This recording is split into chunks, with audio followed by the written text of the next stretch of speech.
भोजपुरी फिल्मों की चटपटी और मसालेदार खबरों के लिए सब्सक्राइब करें और बेल का आइकॉन दबाइए और हर एक न्यूज सबसे पहले पाइए। इसमें चोर हूँ एक चोरी जो गांव में सरसों से चुराता था। लोग शुरुआत एक अच्छी सिनेमा से कर रहे हैं, ये खुशखबरी है। और जाल भी एक ऐसा संदेश है कि एक माँ बाप अपने बच्चे के लिए क्या से क्या नहीं कर देते, लेकिन अगर उनकी एक डांट हमें लगती है कि नहीं हमारे पापा ने मेरे साथ गलत किया, मैं उसी बेस पे एक कहानी बना रहा हूँ। और शायद हमें विश्वास है कि हमारी जनता को ये कहानी बड़ी अच्छी लगेगी। इसमें चोर हूँ एक चोरी जो गांव में सरसों से चुराता था। पहले मकई का बाल तोड़ता था, तो मैं इनसे बोला कि सर मेरा जीवन में मैंने चोरी बहुत की है, अपने घर का सबसे नालायक औलाद नहीं था। कोई ऐसा दिन नहीं था कि घर पे एक दो लोग आकर ना बोल दे कि आपके बेटे ने गलती की है। तो मैं बोला कि कुछ रियल ज़िंदगी से मेरे चीज़ों को लेके आइए। तो बोले कि ठीक है। तो मैंने अपने बताया मनोज कुशवाहा जी को, तो उन्होंने बोला कि ठीक है तो बनाते हैं। तो वही कहानी लिखे और एक चोर की कहानी है, और एक चोर कैसे चोरी करके और लोगों को भला करता है और लोगों के दिल में बसता है। और वही चोर एक आदमी को ऐसे बातें बताता है कि उसको रियलाइज होता है कि नहीं मैं अपने पापा से गलती की। तो वो सारी चीज़ें ये फिल्म से कुछ संदेश भी जाने वाला है। बिल्कुल जाने वाला है।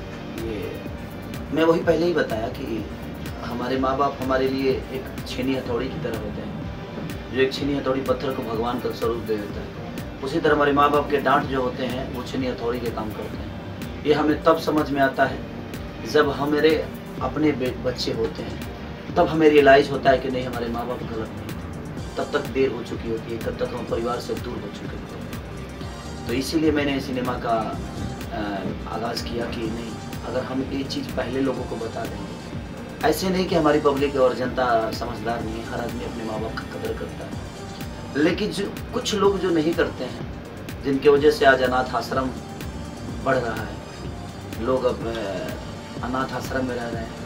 वो जो जिनके माँ बाप अनाथ आश्रम में रह रहे हैं, उनमें ये अनाथ आश्रम नहीं हो उसी का एक बेड़ा है और कोशिश है कि कुछ अगर 2 4 5 10 लोग ही सुधर गए इस कहानी को देख के, तो शायद हमारा सिनेमा सार्थक हो जाएगा। गीत संगीत की बात की जाए सर के मालूम देते हैं। और गीत संगीत तो इसमें मधुकर आनंद जी जो है म्यूजिक डायरेक्टर हैं, और गीत प्यारेलाल कवि आजाद सिंह और श्याम देहाती ने लिखा।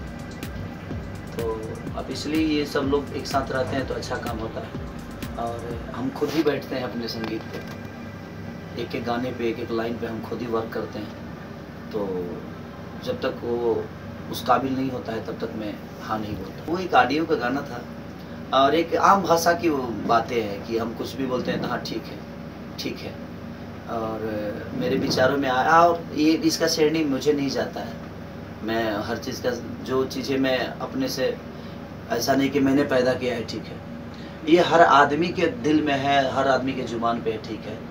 और उसको मैंने एक संगीत का माहौल दे दिया, उसको एक म्यूज़िक का माहौल दे दिया, और लोगों को इसलिए अच्छा लगा। और ये सिर्फ इंडिया ही नहीं, इसको विदेश में भी बहुत तादाद में लोग सुन रहे हैं। जिनको भाषा हमारा भाषा नहीं समझ में आता है वो भी इस पर इंजॉय कर रहे हैं। अच्छे अच्छे घर में ये गाना बज रहा है, अच्छे अच्छे IPS अफसरों भी इसको पसंद कर रहे हैं। तो कहीं ना कहीं देखिए, बलगराटी से जब हट के कुछ आप करिएगा और लोगों को उसमें मज़ा आएगा, आप देना नहीं कोशिश करते हैं। हमारे यहाँ एक बलगराटी की एक दाग सी लग गई है कि नहीं बलगराटी, जबकि सिनेमा में हम कोई वल्गर चीज़ें नहीं करते, इसलिए कि उसके लिए सेंसर होता है। बलगराटी वहाँ होता है जहाँ पे कोई सेंसर नहीं है। बच्चे वही बिगड़ते हैं जिनके गार्जियन नहीं होते। तो बिहार में जो नए नए गायक हैं उनके कोई गार्जियन नहीं है। अगर सेंसर बोर्ड होता, सरकार उस पर अमन करती, तो शायद चीज़ें नहीं होती।